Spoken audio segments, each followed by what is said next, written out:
Egipto es una imagen del cielo, o por expresarlo con mayor claridad, en Egipto todas las operaciones de los poderes que gobiernan y actúan en el cielo han sido transferidas a un lugar inferior. Más aún, para decir toda la verdad, nuestra tierra es el templo del cosmos en su conjunto. Estas palabras que acabo de leer son del Corpus Hermeticum, en concreto del Asclepio, indican, como puede apreciarse, que Egipto es el templo del cosmos en su conjunto, que las operaciones divinas se reflejan y son en el templo del cosmos que es el mismo Egipto. Pero estas palabras, por cierto, lo del templo del cosmos, que fue lo que le inspiró a Jeremy Nadler para poner título a su libro sobre la experiencia de lo sagrado en el Antiguo Egipto, que es el libro del templo en el cosmos. Y en este sentido, y un poquito también lo indica este mismo autor cuando mete esta cita en el libro, es que podemos entender en el contexto espiritual más amplio posible, que es global, por tanto es universal, podemos leer de una manera también más amplia este párrafo, y podemos leerlo de la siguiente manera. Voy a utilizar la palabra Tierra, ¿no?, para referirnos a nuestro planeta, al mundo. Podemos decir mundo, no importa, pero podemos decir: la Tierra es una imagen del cielo, o, por expresarlo con mayor claridad, en la Tierra todas las operaciones de los poderes que gobiernan y actúan en el cielo han sido transferidas a un lugar inferior. Más aún, para decir toda la verdad, nuestra Tierra es el templo del cosmos en su conjunto. Hay que tener en cuenta que además las perspectivas en tiempos antiguos sobre el centro del mundo o sobre los confines del mundo, los espacios geográficos y las consideraciones simbólicas y sagradas de los lugares que se habitaban eran distintas a las de ahora, que estamos en un momento de globalización, desde hace ya mucho tiempo, de hecho, ¿no?, hace siglos, que hay un proceso cada vez de mayor globalización. Antes se llamaba mundialización.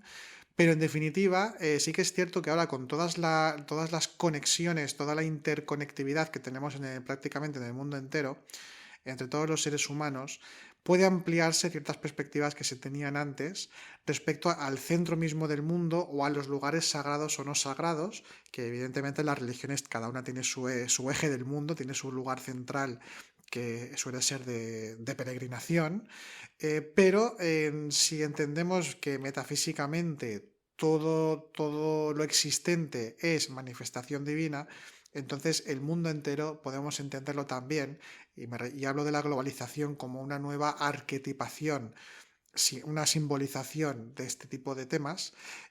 Podemos entender que la Tierra es toda teofanía, es manifestación divina, y que es templo del cosmos. Mi nombre es Álvaro González y os doy la bienvenida a Sendero a la Nada, un podcast dedicado a la espiritualidad, el autoconocimiento y a las cuestiones que nos acerquen, que nos ayuden a acercarnos a la realidad del espíritu. Hoy quiero hablar un poquito del templo, de la importancia de los templos, de por qué los templos, de por qué existen, de por qué han existido siempre, independientemente de la tradición espiritual, siempre ha habido alguna modalidad de templo. Quisiera hablar de esto porque además he estado haciendo una revisión de los temas que hemos tratado en todos estos años, que dentro de muy poco van a ser 6 los que llevamos en el podcast. Y en concreto, sí que hemos hablado, evidentemente, por la naturaleza de los podcasts que trabajamos, que grabamos, el templo siempre ha estado ahí, ¿verdad? De alguna forma tiene que aparecer. Por ejemplo, hace años hicimos, muy al principio del podcast, además, hicimos una trilogía sobre el Camino de Santiago. Pues evidentemente debes hablar de los templos, hay que hablar de los templos porque los puntos de parada a visitar en el recorrido del Camino de Santiago, generalmente el 95% son templos. Entonces, dicho esto, voy antes a hacer un par de anuncios para recordaros. En primer lugar, que el próximo 1 de febrero de este año, evidentemente, el 1 de febrero de 2025, cae en sábado, Ángeles y yo vamos a ir a Madrid, vamos a hacer una conferencia presencial, un pequeño ciclo de charlas que va a durar una mañana de 10 a 2 de la mañana. Y es una conferencia cuyo título es Visiones del Infinito. Y vamos a hablar de la magia egipcia y el arte de morir. En el caso de Ángeles, hablará sobre el arte de saber morir, también sobre las experiencias cercanas a la muerte y lo que es también a nivel iniciático el significado de la muerte y la relación que tienen con estas experiencias cercanas a la muerte. Lo hablaremos, como siempre, desde una perspectiva lo más espiritual posible. Y en mi caso, voy a hablar sobre la espiritualidad egipcia. En concreto, con un tema que es muy importante dentro de la espiritualidad egipcia, que es la magia, la relación que tiene con el verbo, con la palabra, y la relación, por tanto, que tiene también con el autoconocimiento. Entonces, daremos estas dos charlas y bueno, estaremos encantados de conocernos en persona para los que queráis venir. Podéis, bueno, os dejo el enlace con más información sobre el evento, vías de contacto para inscribiros, ahí está todo, en la descripción del podcast tenéis toda la información. Y por otro lado, también unos días después, de hecho, a partir del jueves 6 de febrero de 2025 a las 7:30 de la tarde, hora española, iniciamos un nuevo curso de autoconocimiento, espiritualidad y metafísica. Es un curso de aproximadamente un año de duración, que está compuesto por 3 bloques temáticos. Cada bloque se ocupa de unas temáticas concretas dentro de, globalmente, ¿no? Que enseñamos el sistema de trabajo espiritual que nosotros impartimos desde hace muchos años. Y bueno, lo mismo, tenéis la descripción con toda la información, el temario, podéis leer el temario en el enlace que os dejo en la descripción, el temario del curso, de cada bloque, también la modalidad del curso, es un curso online. Ya digo ahora que no es necesario tener conocimientos previos porque empezamos desde cero, lo explicamos todo desde cero y entonces a partir de ahí vamos construyendo un edificio de ideas y de prácticas que todas están interrelacionadas y bueno, ya lo iréis viendo. Y lo podéis leer todo esto en nuestra web y bueno, pues las vías de contacto también está ahí por si queréis inscribiros. El 6 de febrero de 2025 a las 7:30 hora española iniciamos un nuevo curso de autoconocimiento, espiritualidad y metafísica. Y luego también os vuelvo a recordar, aunque ya ayer subí un audio sobre este tema, que es el nuevo proyecto que hemos iniciado con Patreon, en el que vamos también a compartir contenidos de diferente tipo de forma periódica. Vamos a ir compartiendo diferentes tipos de contenidos como hacíamos los exclusivos de iVoox. Lo comento otra vez un poquito por encima por si no habéis escuchado el otro audio, pero bueno, en fin, que tenéis ahí también toda la información y os dejo también el enlace a Patreon para que veáis un poco cómo funciona. Dicho lo cual, vamos a comenzar con el podcast en sí, porque la cuestión de los templos, la cuestión del templo es muy importante. Y para empezar, el templo, la palabra templo como tal y la concepción, ¿no? La concepción antigua, que luego también se refleja posteriormente, pero desde siempre ha habido una observación importante de la bóveda celeste. Conocemos todos el zodíaco, conocemos todos también pues, que existe la ciencia astrológica, aunque por diferentes razones más y menos acertadas, la astrología no se considera en muchos ámbitos como algo fiable, entonces nos pasamos a la astronomía sin más, pero no, o sea, desde siempre han sido dos ciencias que en conjunto han operado en conjunto, han sido siempre una misma realidad, no han sido dos líneas diferentes, eso sucede luego con el cientifismo, etc. Entonces, se entiende que la bóveda celeste es o el mundo de los dioses o que tiene relación directa con la presencia divina. Entonces los templos generalmente eran lugares que también podían ser de observación astronómica. Esto es algo ya vox populi, que todo el mundo lo sabemos. Hay muchos templos, incluso megalíticos tipo Stonehenge, aunque también existen otros menos conocidos, que están orientados, y hablo ya de megalitos, hablo de conjuntos megalíticos, que están orientados de cierta manera según las estaciones o según la posición de las estrellas. Esto también sucede con las pirámides, por ejemplo, que tal como están ubicadas es un reflejo de un sector del cielo, sinceramente ahora no me acuerdo. Creo que tiene relación con Orión, si no recuerdo mal. En fin, que hay estudios de este tipo y que se ha podido comprobar que sí, que evidentemente era así.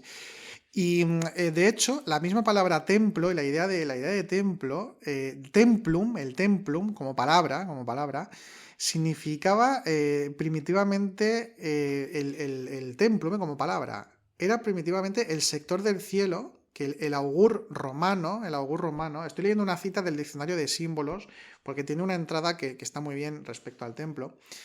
Y dice lo siguiente, dice, el templum significaba primitivamente el sector del cielo que el augur romano delimitaba con ayuda de su bastón y en el cual observaba, ya fueran los fenómenos naturales o bien el vuelo de los pájaros.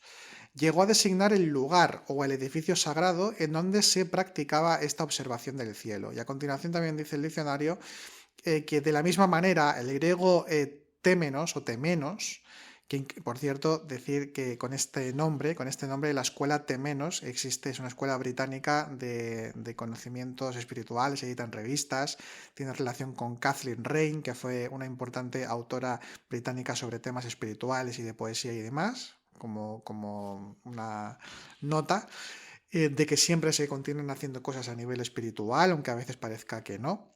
Pues de esta palabra del griego temenos, o témenos, no sé cómo se pronuncia, que viene del mismo radical indoeuropeo tem, cortar, delimitar, repartir, podríamos entender aquí también como discernimiento, ¿no? Como discernimiento entre, por ejemplo, lo sagrado y lo profano, pues en este sentido significaba en griego el lugar reservado a los dioses, el recinto sagrado que rodea a un santuario y que es un lugar intocable, el temenos y el templum. Entonces podemos decir que el templo es el lugar donde la presencia divina se aposenta, donde aparece, donde está. Por eso, por ejemplo, en el cristianismo se dice que es la casa de Dios. Y es que es uno de los lugares imaginales por excelencia. Entonces, los templos siempre han existido.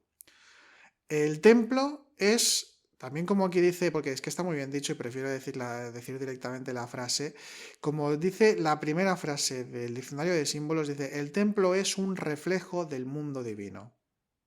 Su arquitectura es a imagen y semejanza de la representación que los hombres se hacen de lo divino. Y el propio universo sería también un templo, como he leído en la cita inicial del Corpus Hermeticum. Y luego ya están los matices, los templos a quién están dedicados, de qué manera, pero yo quiero hablar de algo bastante general de la idea de templo, porque en nuestros días también tenemos templos aunque sean profanos, y me refiero a todos los lugares que frecuentamos, muchos seres humanos, que de alguna manera, esto es algo que últimamente he estado reflexionando bastante, porque en espiritualidad, en materia espiritual, en ocasiones se puede caer en cierta soberbia o en cierto desprecio hacia acciones mundanas, pero aunque sea de forma inconsciente, el ser humano en diferentes actividades, otras evidentemente no, tendemos hacia el espíritu, incluso aunque los que no tienen anhelo espiritual. Entonces hay intereses o formas de enfocar las cosas o acciones que realizamos que en este caso podemos relacionarlos un poco con la idea de templo o con la idea de espacio también de recogimiento, que es una de las funciones que tienen los templos. Y me refiero, por ejemplo, pues esto, a una persona que dice que conecta mucho con la naturaleza y que entonces se retira y va a un lugar natural y entonces es un momento como de intimidad o un momento de conexión o un momento de desconexión, como a veces también se dice, cosa que a mí nunca me ha gustado, pero lo entiendo, ¿no? Entonces esto es un ejemplo, pero también pueden ser, aunque esto pueda sonar mal, pero los estadios deportivos, no hablo solo del fútbol, sino los estadios deportivos, donde se congregan afines a estas aficiones Y entonces se reúnen, ¿no? Se reúnen y son como templos ateos modernos. No entro en juicios de valor de que si el fútbol tal o si el fútbol cual o si el baloncesto tal o la Fórmula 1, no importa eso. Yo quiero darlo a entender como concepto, como lugar de templo, lugar de reunión donde se busca algo en concreto. En este caso es ocio porque es una sociedad del ocio, debido a que es una sociedad con vacío existencial, entonces lo sustituimos con ocio. Pero la idea, la noción esta de lugar de peregrinación prácticamente o lugar en el que se hace una actividad en concreto, lugar en el que se busca algo, aunque sea de forma profana, aunque sea como una especie de mala imitación de lo sagrado, pues también está de alguna manera presente. Se me ocurre también, sobre todo para la gente joven, también por ejemplo, incluso hasta las discotecas o lugares de este tipo, aunque ya os digo, aunque sean totalmente profanos, espero que se me entienda lo que quiero decir, porque no puedo equiparar una discoteca o un estadio de fútbol a un templo, sino la noción está, ¿no? La noción está de lo que es un lugar de reunión, etcétera, lo que he estado definiendo. Pero en el caso del templo, ¿qué sucede con el templo? Yendo ya a lo serio, ¿vale? El templo es, como acabo de leer en el diccionario de símbolos, es un lugar que refleja lo divino. Es un lugar, por tanto, es una imagen de lo divino. Es un lugar intermedio, es una intermediación. Es una escalera o, si queréis, un puente pero vertical el templo. En todas las tradiciones espirituales, en todas las civilizaciones grandes y pequeñas, siempre ha existido el templo. Siempre ha existido la espiritualidad, la religiosidad y por tanto existe el templo. Porque es el lugar más importante e íntimo donde el ser humano puede acudir a nivel físico en este sentido. Y siempre ha sido un lugar de reverencia, un lugar de petición, un lugar de ayuda, un lugar de reunión, evidentemente, un lugar de enseñanza, de recogimiento, de conexión con lo sagrado. Y como esto ha sido el corazón durante milenios del alma humana en su movimiento en el mundo, el templo, por tanto, ha sido un lugar que siempre se ha necesitado, siempre se ha necesitado. Cuando me refiero a templo, puede ser una construcción, que es de lo que un poquito más estoy hablando, pero vuelvo con el tema del concepto. El templo es un lugar que para nosotros representa la conexión espiritual, la participación directa con el espíritu y en el espíritu, el entendimiento de esa realidad, la simbolización, la espiritualización del propio lugar que nos espiritualiza a nosotros y viceversa. Un lugar de reunión y de hermanamiento si es que lo hacemos en conjunto, porque es un lugar donde, como ya sabemos, se practican los rituales, y los rituales son una representación arquetípica de lo sagrado, dentro de un recinto que arquetípicamente representa lo sagrado. Es un reflejo del macrocosmos, en el que los variados microcosmos, que son cada ser humano que está ahí, participando de la liturgia, participando del ritual. Y aquí también sugiero que nos olvidemos, insisto, por ejemplo, del catolicismo, ¿no? Que los que escucháis el podcast, por lo general, hemos tenido una educación más o menos católica, como mínimo en lo social, si no es que hemos estado, no ha sido mi caso, pero en el caso de Ángeles, por ejemplo, sí, en un colegio católico, ¿no? Un colegio de monjas o de curas, etcétera. Entonces no me refiero a eso, sino pensemos pues, en el hinduismo, pensemos en Egipto, pensemos en Mesopotamia, pensemos en los mayas, en los incas, pensemos en cualquier tradición espiritual y cualquier civilización, cualquier sociedad. Y es que precisamente esto, la noción está, la idea del lugar de encuentro, etcétera, lo que he enumerado que evoca el templo y que es el templo, evidentemente existen los templos naturales. Esto también lo conocemos todos y a todos nos gusta hoy en día también, ¿no? Entender que no únicamente es el recinto construido religioso como tal, sino que precisamente si todo es templo, pues hay lugares específicos que además tienen como un plus, que aquí podríamos hablar de las corrientes telúricas, de las líneas ley, de esos lugares que además contienen en sí puntos energéticos donde muchas veces en el mundo entero se han construido justamente los templos para potenciar ese efecto a nivel energético y a nivel místico. Y por eso, precisamente como templos naturales, pues han sido los bosques, montañas. Todas las grandes tradiciones, todas las grandes culturas han tenido montañas sagradas que en sí mismas son templos o se han construido templos en ellos, ¿no? Pues, en cualquier lugar, lo he dicho. O sea, acudís a cualquier tradición. Es más, si ponéis en Google las montañas sagradas, tenéis listas enteras, entradas en Wikipedia, artículos, libros. Hay todo tipo de contenido que únicamente está basado, o sea, basado, sino enfocado en explicar y en describir estas montañas sagradas y lo que han supuesto para las sociedades en cuestión, ¿no? Que eran las montañas lugares de los dioses. Y es que la montaña es templo y en cierta manera las pirámides, los zigurats, también las pirámides escalonadas, que son los zigurats, pero también en América, es decir, en el mundo entero, la construcción del templo en muchísimas ocasiones ha tenido la forma de montaña. ¿Por qué? Porque es el lugar elevado que está cimentado, ¿no? Está en la tierra, asentado en la tierra, pero que asciende. Por tanto, el templo es un símbolo del eje del mundo, del axis mundi. Por tanto, cuando acudimos al templo es una representación, una simbolización, pero por tanto, no solo como algo representativo, sino como algo presencial, es una imagen del cielo.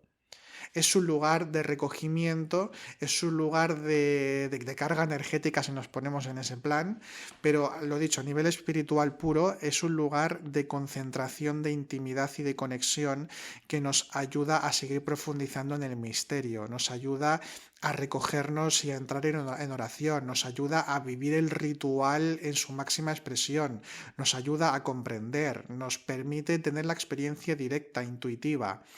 Los templos son la belleza manifestada. Estoy hablando de los templos que están hechos con un cuidado sagrado. Evidentemente también existen templos pues, que aunque sean religiosos también rozan lo profano. Y esto también es muy importante en los templos. Los templos, y esto seguramente que si habéis frecuentado templos en general lo habréis podido notar, hay templos que tienen como un peso, una carga de presencia espiritual muy determinada y muy notable. Y hay otros lugares que incluso son conocidos, pero precisamente quizá por ser muy conocidos, no todos, ¿eh? Bueno, lugares que actualmente son muy turísticos, como pueden ser muchas catedrales, por ejemplo, eh, como únicamente tienen un uso turístico, han ido perdiendo cierta fuerza. La pueden mantener aproximadamente, pero la pierden. ¿Por qué? Porque el templo también lo construyen las personas, no únicamente que son las constructoras del lugar, sino en su mantenimiento. La presencia del templo la construyen las personas que de forma seria, de forma comprometida, de forma participativa, están yendo al templo y lo están espiritualizando con su presencia por el tipo de enfoque o de interior o de voluntad interior que ponen en su presencia ahí. Os voy a poner un ejemplo. No voy a decir el lugar por respeto a los lugares, pero en una ocasión Ángeles y yo, cuando hacemos algún viaje, siempre buscamos algunos templos que visitar, catedrales, iglesias interesantes. Es una parte del viaje. Y entonces fuimos a un lugar, aquí en España, fuimos a un lugar en el que fuimos a una catedral, que era una catedral que bueno, era turístico, ¿no? Un lugar turístico. Y cuando fuimos nos pareció, la verdad que un poquito frío. Un poquito frío. No notamos ahí un lugar que invitase al recogimiento, donde de alguna manera notamos la presión en el sentido positivo del lugar. No notábamos eso. Era como un lugar de paso, un lugar en el que estaba vacío, vacío de espíritu en buena medida.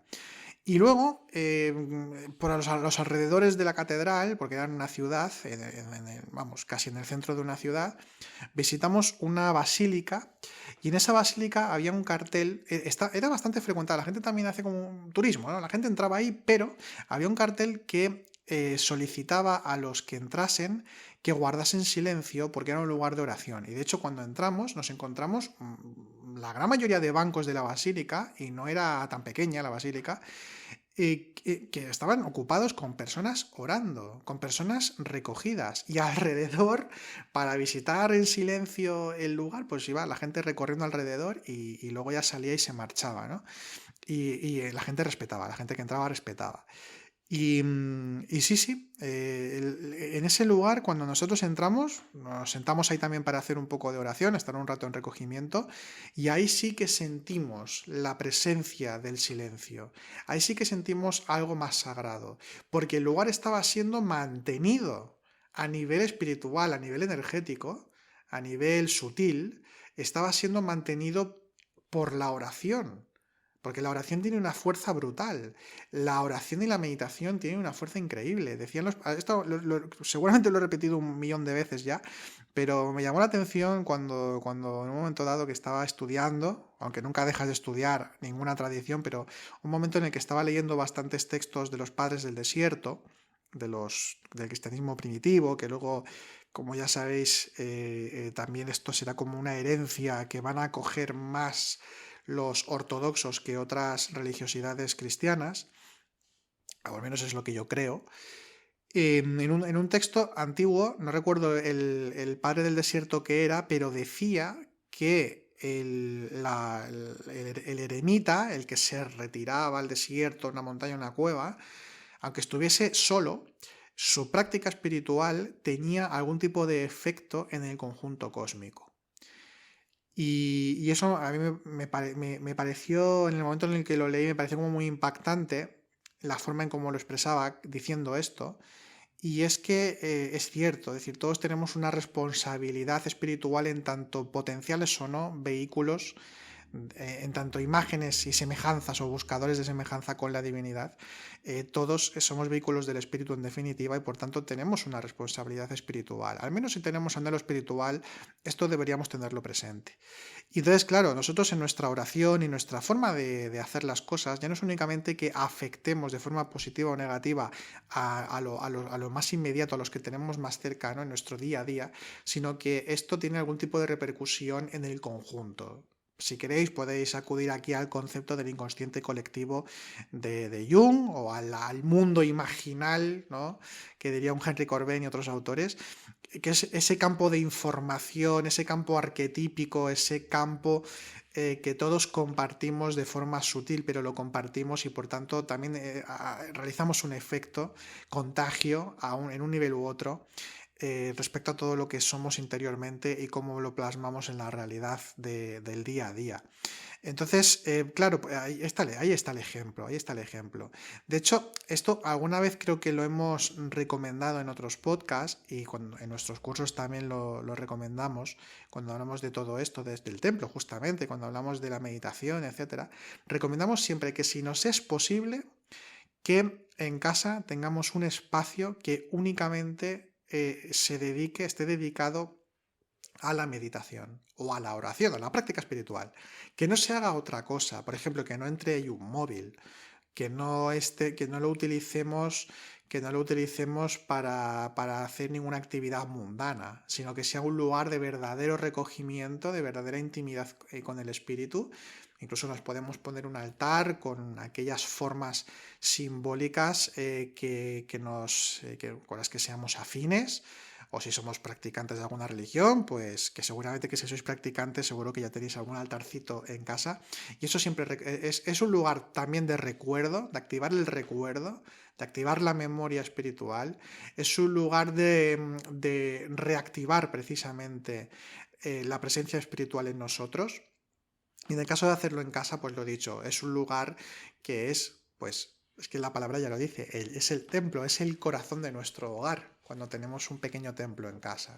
Entonces es algo que consideramos que es indispensable y necesario para nuestra práctica espiritual. Y si no nos es posible, pues siempre podemos encontrar alguna iglesia, aunque no vayamos a misa, porque quizá no nos apetece una misa, o no somos practicantes puramente cristianos, pero son templos y siempre que vayamos con respeto, pues la puerta está abierta porque la divinidad no cierra las puertas a nadie. Entonces puede ser un lugar para sentarse y estar en recogimiento, en silencio, en oración, lo que queráis, en ese momento. Entonces, volviendo al simbolismo del templo, el templo, por tanto, es un lugar que que unifica mundos, unifica cielo y tierra, unifica lo sutil con lo manifiesto, unifica el macrocosmos con el microcosmos. Además, hay muchos templos, incluido en Egipto, que tienen como una especie de forma humana. Si vemos todo el plano, ¿no? Si viésemos el plano del lugar,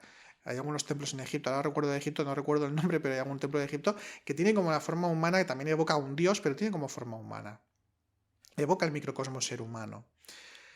En el caso de las iglesias de cristianas de planta latina, que se dice, es decir, que tienen forma de cruz, evoca la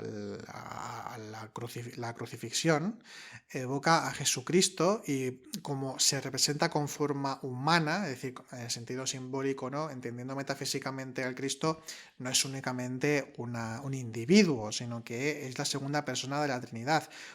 Al ser la segunda persona de la Trinidad, en el sentido más, vamos a decir, perennialista, tradicionalista, de espiritual, la figura del Cristo como segunda persona, estamos hablando que metafísicamente es el espíritu, es el ser. O sea, estamos hablando de la presencia divina, estamos hablando de lo que va a manifestar todas las cosas existentes, de lugar de creación, en fin, tiene muchas más connotaciones. Y entonces evoca precisamente el macrocosmos y el microcosmos, justamente el mismo símbolo del Cristo. Y la planta de cruz latina, pues nos está hablando de esto. El corazón del templo, el corazón de la cruz es el altar. Y el altar es el corazón del Cristo. Entonces siempre está como esa ambivalencia de significados también a nivel simbólico en las diferentes tradiciones.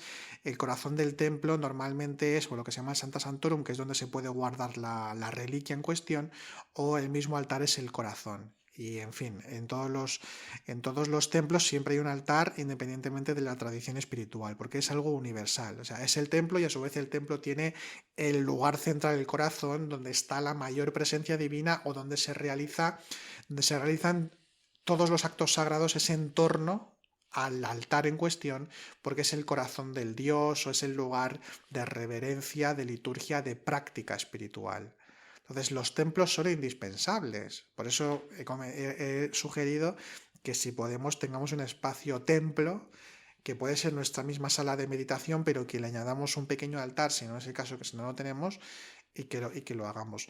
Porque es necesario al estar dormidos, al tener la conciencia dormida y estar a ratos conscientes, pero también dormidos, el templo es un lugar de recuerdo, de reafirmación o de reactualización de nuestro propio compromiso espiritual. Es un lugar que lo que vivamos ahí nos lo vamos a llevar fuera del templo. Y luego ya yéndonos a lo más deseable, a lo más ideal, en realidad, como he leído la cita al principio del Corpus Hermeticum, que toda la Tierra es un templo, el templo del cosmos, y que el universo entero es un templo, ¿no? Todo es teofanía, manifestación divina y belleza, etcétera, que eso sería lo perceptible, lo preferible y perceptible, que no quiere decir que el que sea capaz de eso, que ya sería como un maestro espiritual con una capacidad o con una profundidad más que interesante, pero aparte de eso, los templos no quiere decir que se eliminen. Es decir, igualmente, alguien que es capaz de vivir en el templo, que es el mundo entero, igualmente también va a tener como en buena consideración, el templo construido. Porque el templo construido, que además es en imitación, como decía lo de las pirámides, es en imitación muchas veces de la naturaleza, por ejemplo el arte gótico o muchos tipos de templos hindúes que imitan de alguna manera a la naturaleza también, ¿no? Pero bueno, en fin. Hay muchos contextos y depende de muchas cosas. Hay muchos tipos de templos. Hay templos que buscan más la geometría perfecta, por ejemplo los griegos esto lo hacían, también los egipcios con sus formas hieráticas también en sus jeroglíficos y en las mismas pirámides, en fin, hay muchas formas de abarcar el tema del templo, pero la cuestión es que el templo en sí como construcción es una obra alquímica. De hecho, los canteros que históricamente y también un poco como leyenda en cierta forma de los masones, de la francmasonería, sin irme a Hiram Abiff y el templo el de Jerusalén y todo este tipo de historias que se explican, ¿no? Como origen, en este caso, de los masones. En el caso medieval, cuando se construían las catedrales y las iglesias románicas y luego góticas, los gremios de constructores para ellos eran una práctica espiritual, no eran únicamente, vamos a decir, albañiles que les pagaban por un trabajo sin más y hacían su trabajo, como cualquier trabajo que hoy se hace en la actualidad y se hace pues sin más, ¿no? Para que te paguen, porque ahora estamos pues muy secularizados, sino que era una práctica espiritual, era algo importante, era algo que repercutía en el alma de la persona. Cuando estaba cincelando, por ejemplo, un capitel, un cantero, el símbolo, cada uno a su nivel, pues era algo que se estaba viviendo de alguna forma, era como algo contemplativo, era algo de importancia, insisto, para el alma de la persona que estaba trabajando como cantero en estas construcciones. Entonces, es una loa, es una alabanza, es un intento exitoso normalmente de conectar con lo divino. Entonces, no tiene nada de malo un templo, no son cuatro paredes oscuras que deberían ser demolidas para ser libres y que sean los campos, los bosques y las montañas y los ríos los lugares de veneración. No, no, es que todo aquí es válido, o sea, todo aquí en este sentido tiene su forma, su enfoque y cada cual necesita lo que necesita. De hecho, por ejemplo, bueno, había una historia, no recuerdo, era una historia medieval, no recuerdo la referente a qué monje o santo, que él había alcanzado, según se explica, había alcanzado como tal profundidad espiritual que a veces, siendo un poquito irreverente en cierta manera, pero muy consciente, no asistía, a veces no asistía a las liturgias del templo. Entonces le empezaron a reprochar que no estás viniendo al templo, ven al templo, ven al templo, que a veces no vienes, ven al templo. Y él cuenta, él decía, o sea, cuenta la historia, que él contestó, yo siempre estoy en el templo. Y si vamos a la frase del principio del Corpus Hermeticum, del Asclepio, pues ahí lo tenemos. Era muy consciente de ello.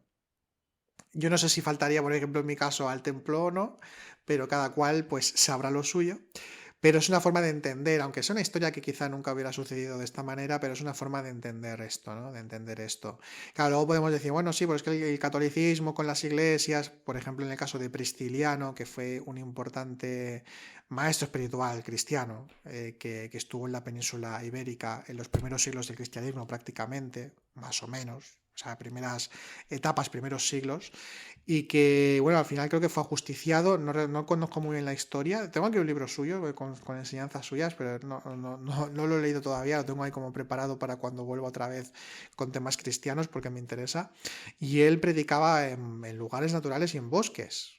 Él creo que estaba por Galicia, pero también estuvo bueno, por varias zonas del norte de España, de la península ibérica en aquel momento. Y bueno, en fin, un personaje interesante y él estaba siempre en el templo y su predicación y lo que él también explicaba, pues era que justamente todos los lugares naturales también son templos.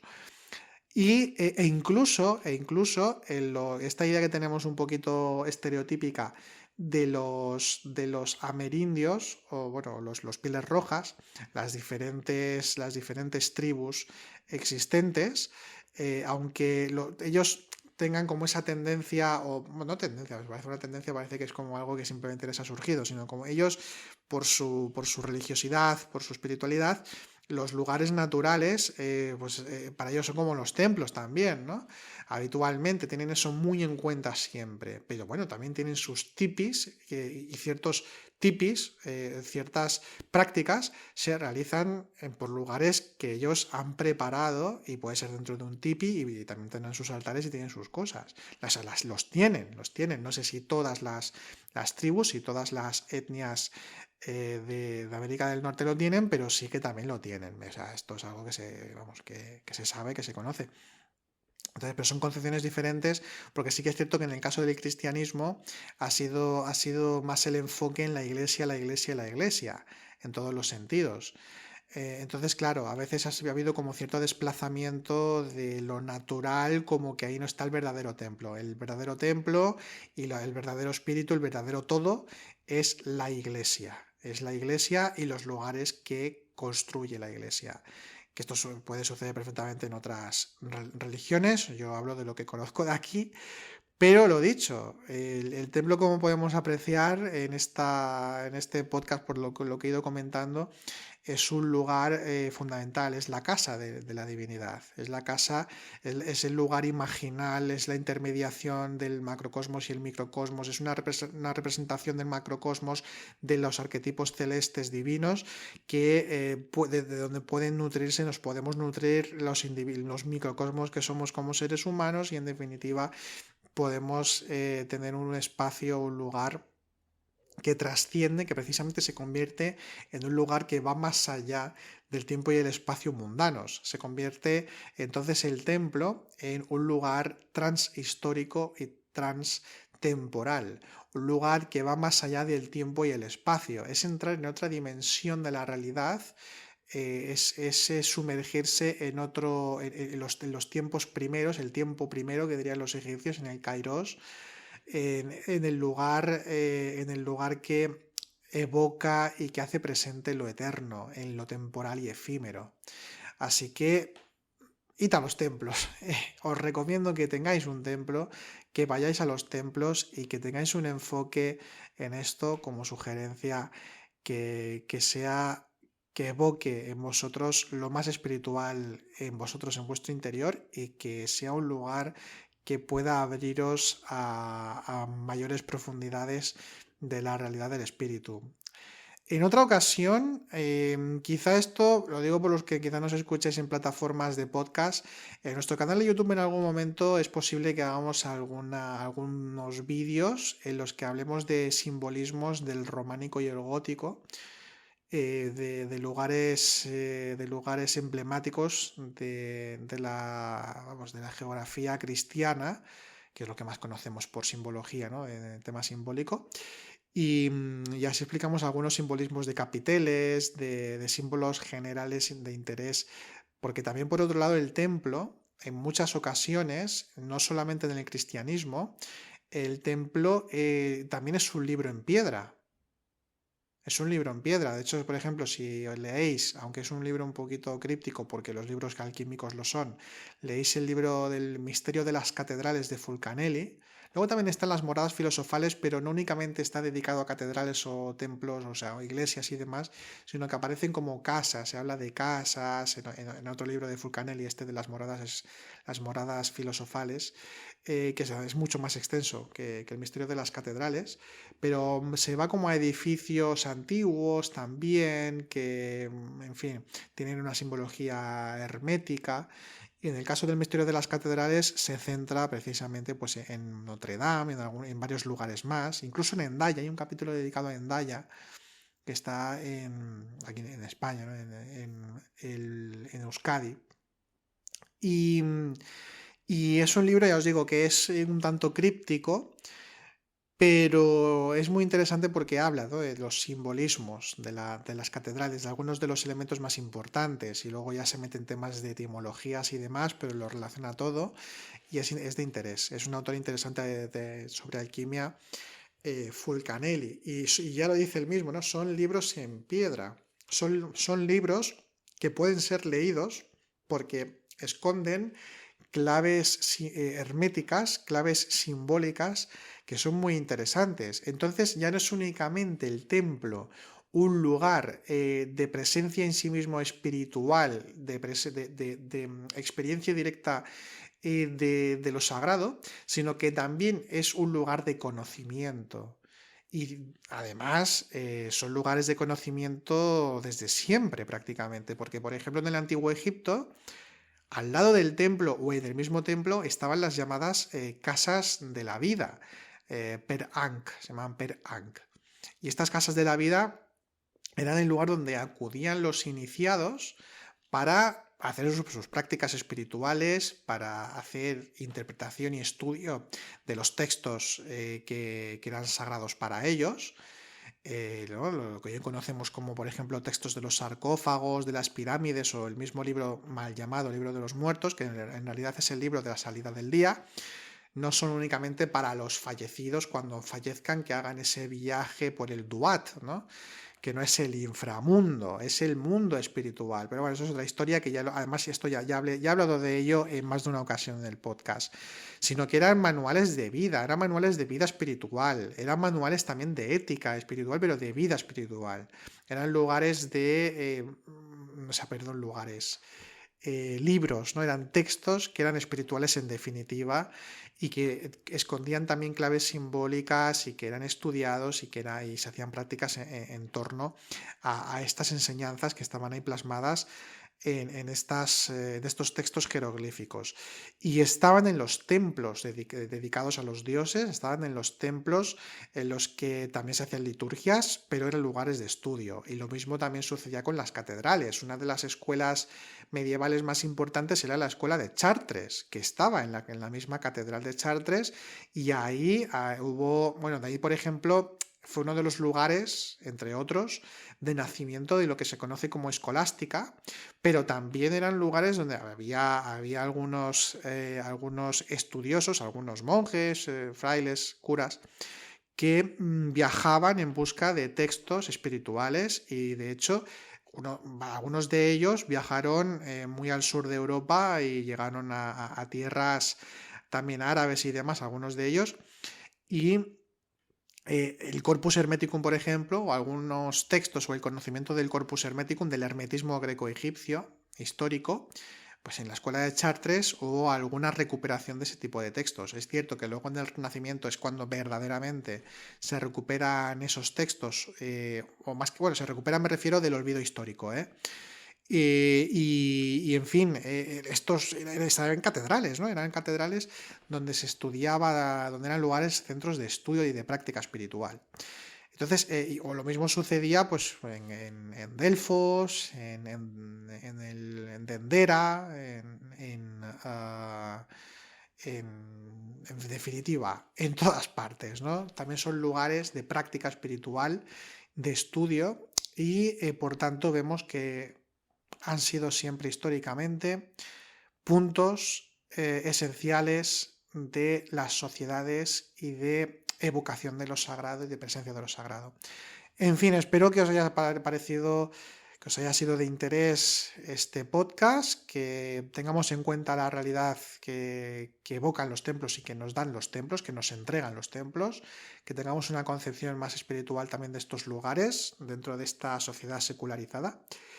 Y en definitiva, que estén presentes en nuestra vida estas ideas y este entendimiento de que en definitiva, aparte del templo construido como tal, el templo es el cosmos entero, y nosotros estamos dentro de él, sin olvidar también que nosotros mismos somos templos, nuestro corazón, también nuestro cuerpo, pero también nuestro corazón también es un templo que atesora lo espiritual en nosotros, y que vehiculizamos, y que no podemos negar ni podemos escapar de ser también microcosmos, microtemplos del gran templo que es el cosmos. Sin más, os deseo una feliz y consciente semana. Nos escuchamos, nos vemos en la próxima. Que vaya muy bien.